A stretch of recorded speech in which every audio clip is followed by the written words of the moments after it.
नमस्कार दोस्तों, BL Prajapati motivational speaker Ratlam. आज आपके बीच में विषय लेकर आया हूँ, इमोशनल क्राइसिस से बचिए।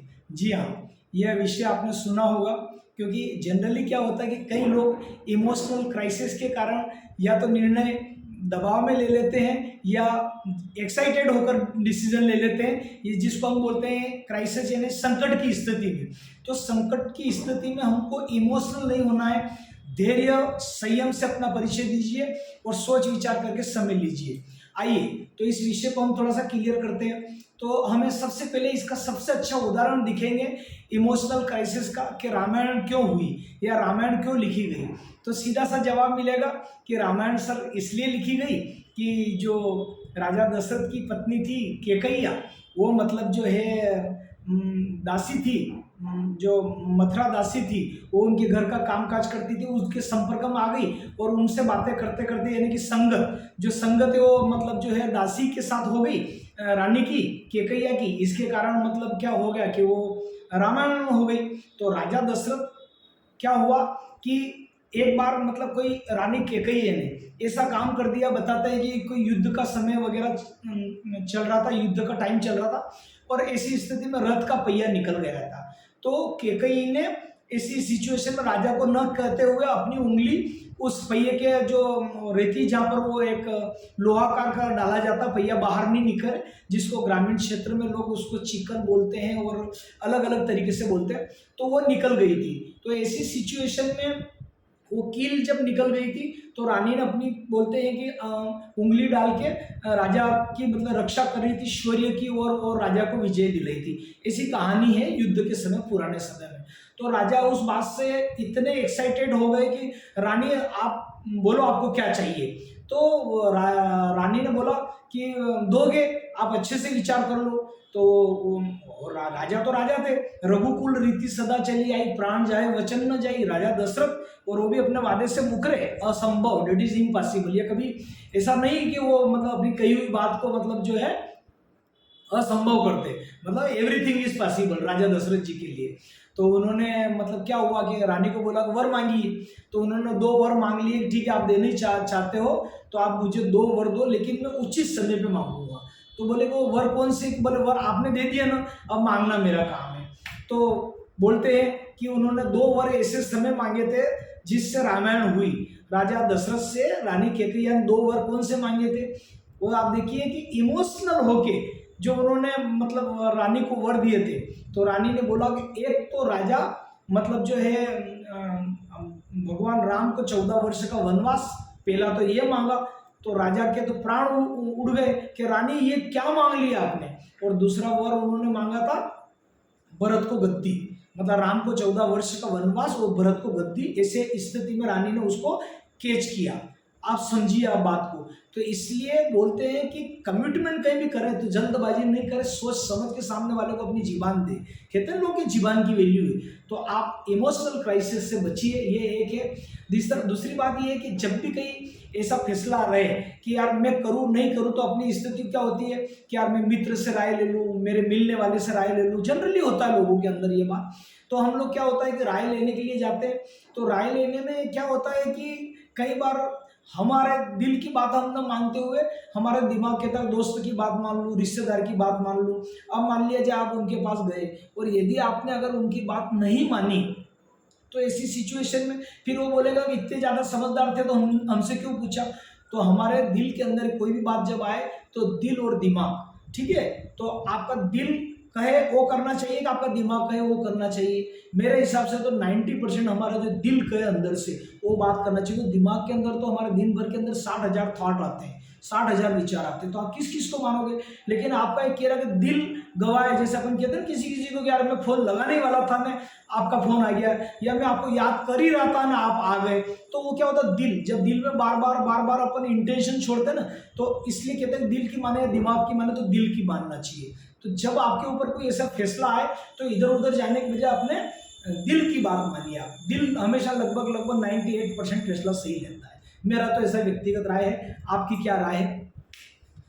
एक बात, 2 बात हो गई। तीसरी बात यह है कि जब कोई भी कार्य करें आप, तो जब तक कार्य का रिजल्ट आपकी मुट्ठी में नहीं आ जाए ऑन पेपर, ध्यान से सुनना मेरी बात को, ऑन पेपर, और उस पेपर की टर्म्स कंडीशन वगैरह सब आप ध्यान से पढ़ ले। चाहे आपकी नौकरी की नियुक्ति हो या चाहे आपका परीक्षा का पूरा हो गया, ज्वाइन कर लिया हो, पहली सैलरी आ गई हो, तब खुशी आप मनाओ आराम से। क्योंकि कई बार ऐसे टेक्निकल या किसी की बद्दुआ लग जाती तो आते आते नौकरी भी चढ़ते चढ़ते या तो वो वैकेंसी ऑल इंडिया में कैंसिल हो जाती है, या कोई आपका बड़ा काम कर रहे, मकान बना रहे, उन्होंने ढिंडोरा पीट दिया, मेरे मकान का काम शुरू, मेरे मकान का काम शुरू, और उसमें कोई अड़चन आ गई, सामने वाले प्लाट के ऊपर दावा आपत्ति लग गई, या नगर निगम का कोई टैक्स बाकी निकल गया, आपका काम हो जाए, आपकी रजिस्ट्री हो जाए, आपका काम शुरू हो जाए, मकान की छत डल जाए, तब थोड़ा थोड़ा बोलिए कि प्रभु इच्छा से ये हुआ है, वो हुआ है। क्योंकि इमोशनल ये चीज़ें नहीं करी जाती। शादी ब्याह की भी हुई, जब तक सगाई पक्की हो जाए, लेन देन हो जाए, बच्चों बच्ची का थोड़ा सा हो जाए, कहानी खूब आगे बढ़ जाए, उसके बाद धीरे धीरे रिश्तेदारी में ओपन करो। क्योंकि हवा जब किसी का बनता है ना, तो आई हुई सफलता हमारे हाथ से चली जाती है। मैंने कई लोगों के लिए देखा है। तो इसलिए हमारा मालवी में एक पुरानी कहावत है कि मामेरा के भरोसे कपड़े नहीं जलाना, है ना, एक बहुत पुरानी कहावत है। तो अपने मामेरा यानी कि जो कपड़े वगैरह लेके आते हैं, तो मायरा जिसको बोलते हैं, तो मायरा आ जाए, कपड़े वगैरह सब आ जाए, अपने कब्जे में हो जाए, पहन ले कर ले, मिलना जुलना हो जाए, उसके बाद जलाना बाद में। इसलिए पुरानी कहावत है, जिसी भी गाँव की ये 200% सत्य है कि मामेरा के भरोसे कपड़ों मत जला जाए, भैया कपड़ा मत जला जाए, ऐसी कहावत है। तो तीन बात हो गई। किसी भी बात को आप टेली कर लो। अगर आपकी खुशी का है, नौकरी का है, आप उसको 10 बार टेली कर ले। मार्कशीट में यदि आप मेरिट में आ गए तो सारे सर्वे आने दो, आप तक गवर्नमेंट की न्यूज़ आने दो, उसके बाद प्रशासनिक मार्कशीट वगैरह जो भी है आ जाए, आप देख ले, अपनी आंखों से देख लिया, टेली हो गया, है ना, प्रशासनिक खबर आ गई, उसके बाद अपने दोस्तों को आप ओपन करिए। क्योंकि कई बार हंसी आ जाती है, सब कुछ हो जाता है, उसके बाद मालूम पड़ेगा अरे वो तो उसका नहीं, वो फलाने वाला वो मेरिट में आया था, ये गलती से ये शर्मा जी थी, इनको खबर हो गई। एक पिक्चर आपने देखी होगा, मुझे नाम याद नहीं आ रहा है, किसी पिक्चर में कादर खान एक सामान्य हवलदार रहता है। आई थिंक वो 2 बार पिक्चर देखी, मुझे नाम याद नहीं आ रहा है, किसी को याद आ रहा है तो कमेंट्स करके बता देना मेरे यूट्यूब पर। तो वो उस पिक्चर में क्या है कि कादर खान सामान्य एक हवलदार रहता है, तो उससे उसका प्रमोशन हो जाता है, तो वो इंस्पेक्टर बन जाता है, एसआई वगैरह जो भी उसके 1 स्टार 2 स्टार लग जाते हैं। तो वो मतलब फिर कादर खान क्या है, मिठाई बांटता है एकदम। तो वो फिर वो क्या होता, पुराना जमाने में पोस्टमैन लेटर देता था, बोले कि वो आप शर्मा जी नहीं है, वो मतलब जो है दूसरे मयंक जी शर्मा जी, वो दूसरे हैं, कोई जो भी एक नाम रहता, ये चिट्ठी उस थाने में जाती थी, गलती से ये चली।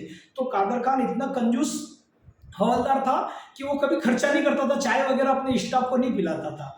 तो उसने क्या 1 किलो 2 किलो मिठाई लड्डू बांटे अपनी खुशी में, तो वो सबको लड्डू वितरित किए। वो वो सुना रहा था अपने दोस्तों को, सबको इकट्ठा करना, अपने स्टाफ वालों को।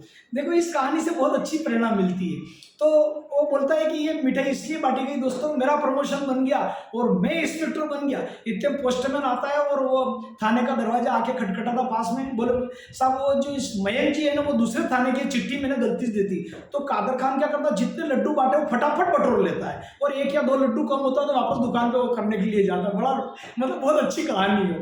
यानी कि हमारी सफलता हमारी झोली में जब तक पूर्ण रूप से नहीं आ जाए, जब हम पूर्ण रूप से टेली नहीं करें, तब तक हमारा मतलब बात हमको नहीं करना चाहिए।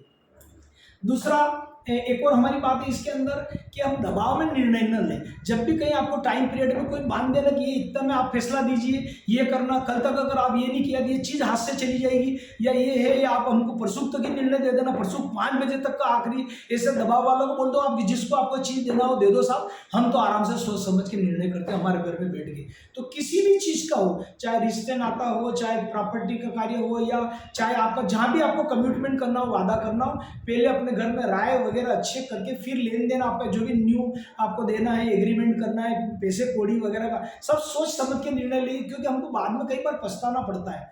तो हम ऐसा कार्य न करें जीवन में। आज परिवार में 2/3 बहुमत से पास कराओ। घर के फैसले भी क्या है, सदन के जैसे 2/3 बहुमत से पास होते हैं, ऐसे घर के फैसले भी आप 2/3 बहुमत से पास कराओ। घर में अगर 5 जने तो 4 जने एक तरफा हो जाए तो वो फैसला सही है। तो इस टाइप का यदि हम डिसीजन करेंगे तो लाइफ के अंदर दोस्तों हम आगे रहेंगे। तो ये मैंने आपको बताया है। निश्चित रूप से ये आपके करियर में सफलता आएगी, और मैं आप सभी भाई एवं बहनों को बहुत बहुत बधाई देना चाहूँगा कि दीपावली का पर्व आपके लिए मंगलमय रहे, खुशियाँ भरे, आनंद दे, उल्लास दे, और आपका ये नूतन वर्ष सभी का अच्छा रहे। यदि मेरा ये वीडियो आपको अच्छा लगा हो तो इसको आप लाइक करिए, सब्सक्राइब करिए मेरे चैनल को BL प्रजापति मोटिवेशनल स्पीकर, और चैनल को आप लिंक को आगे फॉरवर्ड करिए। आज के लिए इतना ही, पुनः नए वीडियो के साथ मिलते हैं। मैं BL प्रजापति मोटिवेशनल